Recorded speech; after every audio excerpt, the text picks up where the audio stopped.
let's talk about blood testing. There's not a day that doesn't go by where I don't get asked, why won't my health provider test my hormones? I've been told that they're different every day, so it's not useful. I get my blood test back and I'm told it's completely fine, but I feel like rubbish. And the list goes on. Now, the first thing that you need to know, a lot of people want a blood test. They think it's going to solve all their problems. First question you need to ask yourself is, what do I need to do a blood test for? What am I hoping it's going to be able to tell me? What information do I need? And even if it's going to give you information, does it change anything that you can't start to address right here, right now? Because even if you are given some type of answer, your symptoms to me speak louder than anything. So symptoms are always, for me, the first place that you start. Say you've got a bunch of symptoms, you've been trying to unpack them, you've assessed everything, and you kind of know what you're dealing with. The next step can be a blood test or a saliva test or a dry urine test. We've talked about all of these so many times before in various ways. We're just going to talk about testing in general. The other thing I think is really important for us as women is tracking every single day. Every single day is another notch in your belt, another rung in the ladder. Having testing every few years can be amazing. When I was in my 30s, even in my 20s, definitely, having a blood test, I mean, it was literally the last thing that I wanted to do. So much so that I never had any. I don't have any data from when I was in my 20s at all. I never had a blood test. My first blood test was when I was pregnant with Olivia. It didn't really tell me that much about my body because my pregnant body is very different from my regular body. You know, it obviously helped at that point in time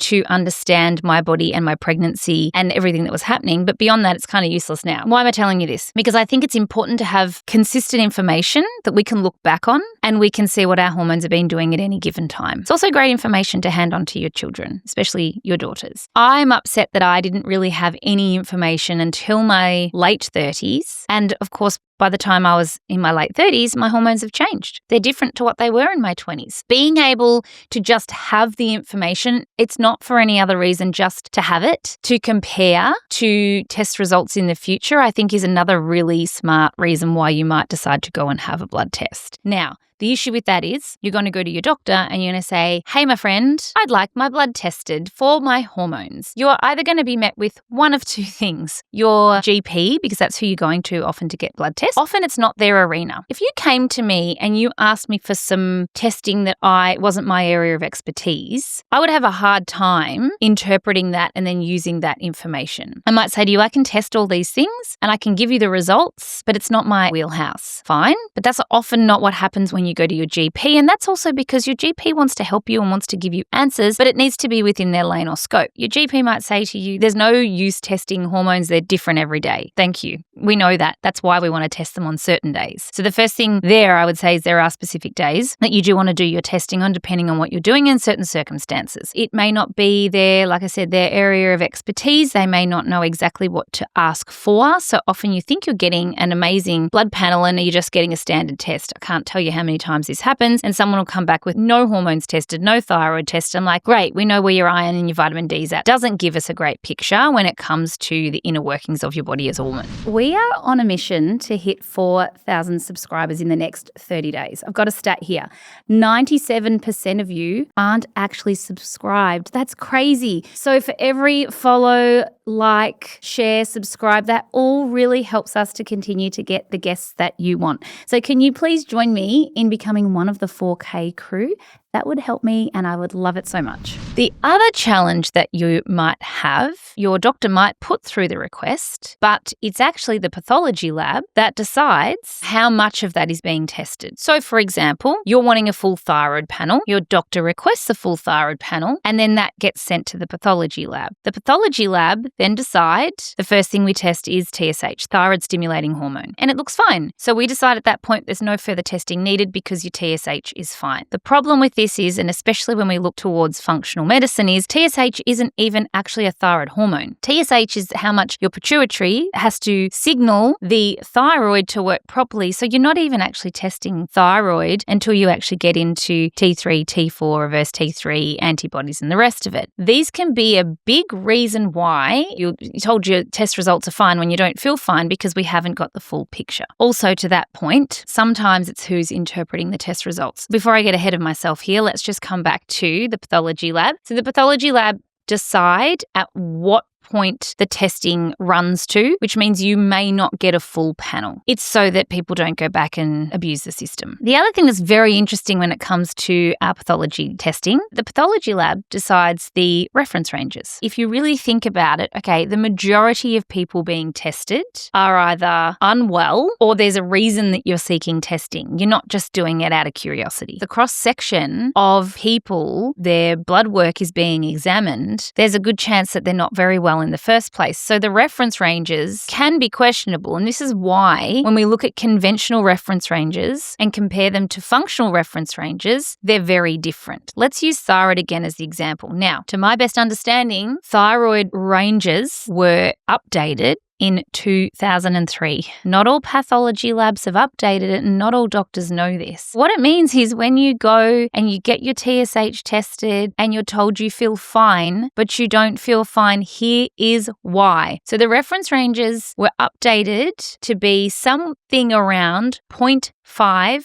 to 4. The old reference ranges, the conventional reference ranges from pre-2003, were between 0.5 to 5. That's a big range, right? 0.5 to 5, updated to be 0.5 to 4, but functionally 0.5 to 3. So if your TSH comes back and it's above 3, that's a huge warning sign to me. But if the pathology lab hasn't updated, you're going to be told that you're fine when in actual fact you're off the charts. So this is just one example of many where we've got outdated reference ranges. Your doctor gets the report back and your doctor is reading a report to you based on what the pathology lab has concluded, not necessarily interpreting test results. If someone has actual understanding in how to interpret a blood test, they're going to be able to look at these numbers regardless of what the report says and look at the other hormones involved and be able to give you a clearer answer and a clearer picture, because hormones just don't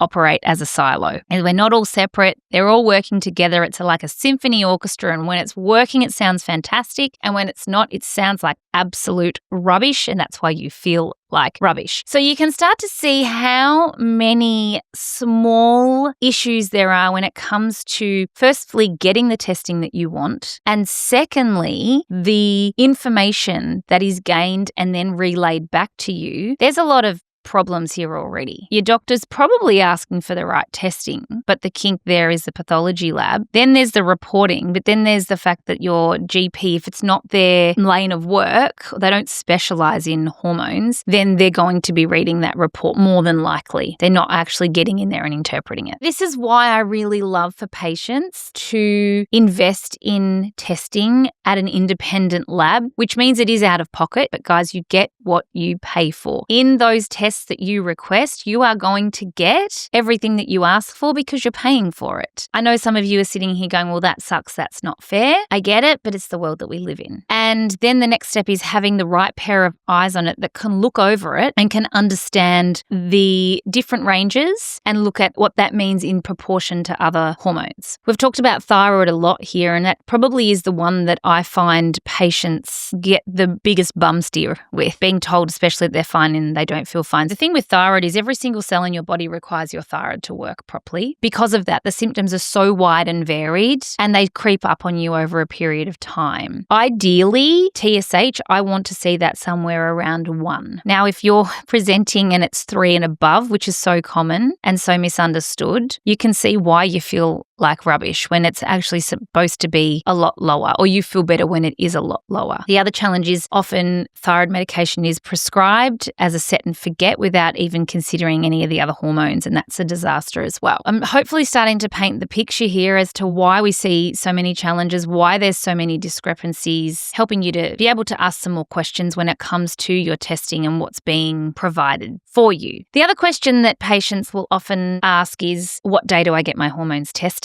Now, for thyroid, it doesn't really matter. It needs to be first thing in the morning, and you do that generally fasted. But when it comes to sex hormones and doing a full female hormone panel, you definitely want to do this on cycle day 21 or 7 days after ovulation. So 7 days after ovulation is important because then we can capture progesterone, and we can't capture that at any other time because you haven't ovulated yet. Actually, let's just quickly unpack that. When you're about to ovulate, you have lots of smaller follicles sitting sitting on your ovary, and usually one dominant follicle that's stimulated by two things: follicle stimulating hormone throughout the first part of the cycle, and then luteinizing hormone is triggered, and that's actually what sets off ovulation to happen. When that follicle is triggered and then it kind of breaks away from the ovary, what's left is a little site that becomes a gland, and that gland is what is stimulating your progesterone or making progesterone in your body. Without ovulation, you're not getting any of that. Therefore, you can't test progesterone on day 2 because your body stopped making it at that point in time, or it should have stopped making it at that point in time. So this is super important for us to have this picture to understand. Sometimes, if we don't need to capture progesterone for fertility purposes, we might test on cycle day 2, usually to test follicle stimulating hormone and luteinizing hormone as well.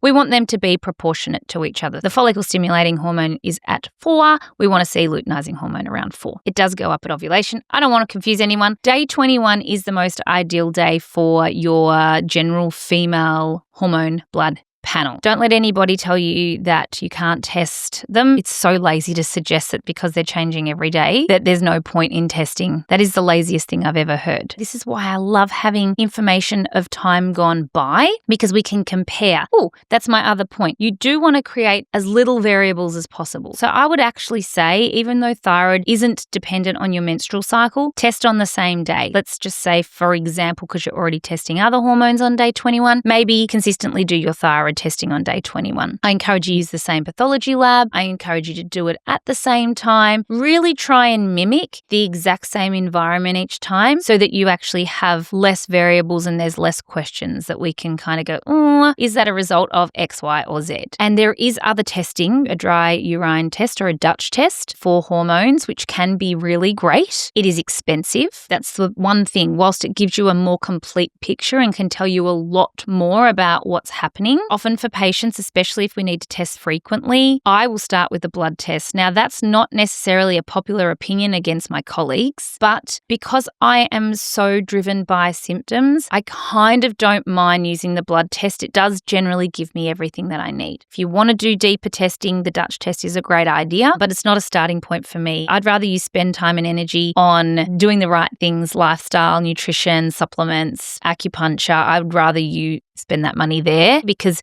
9 times out of 10, we don't need a Dutch test. A saliva test, also quite questionable amongst various industries. I don't dislike the saliva test. I quite like it. I think you've just got to be consistent. Don't test saliva 1 month and then blood test 3 months later. I don't think it's going to be as accurate, I should say. Pick one and stick with it. A lot of people will argue that the saliva test is more accurate than a blood test. Some will say it's not. Like I said, I don't dislike it. I've done them myself. They're easy. They don't require you to actually have your blood drawn. And so that's why they can also be a great option. However, it's not appropriate for thyroid. The only way we can test thyroid is through blood test. Also, finally, cortisol.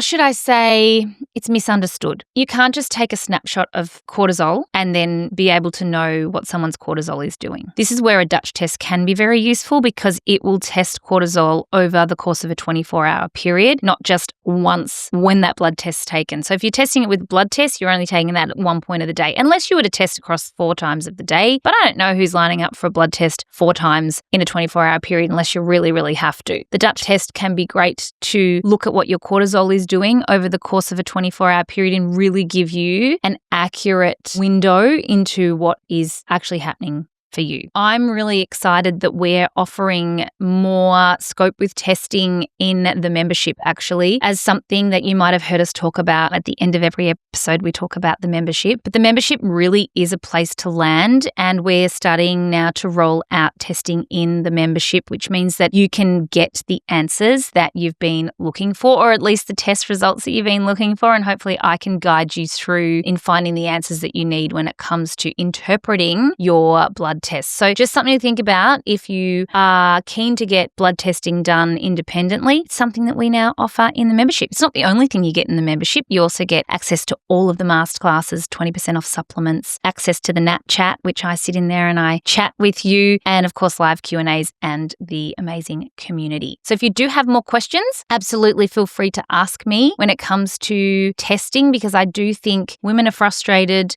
They're not getting the answers that they deserve, and there's not actually one person that we are to be blaming here. It's that the system or systems are a little bit special. They're completely outdated. You deserve more than that. So let's get your blood tested properly and let's get your questions answered so that you can have a clearer picture and then a quicker path forward in terms of making you and helping you to feel better. That is all from me today. I hope you've enjoyed this episode. It's not very often that I jump in and I do one of these, but I just felt like this is something that we need to talk about. There's a lot of confusion, and why not when we can sit here and I can chat from the comfort of my office. Until next time, thank you for being here and bye for now.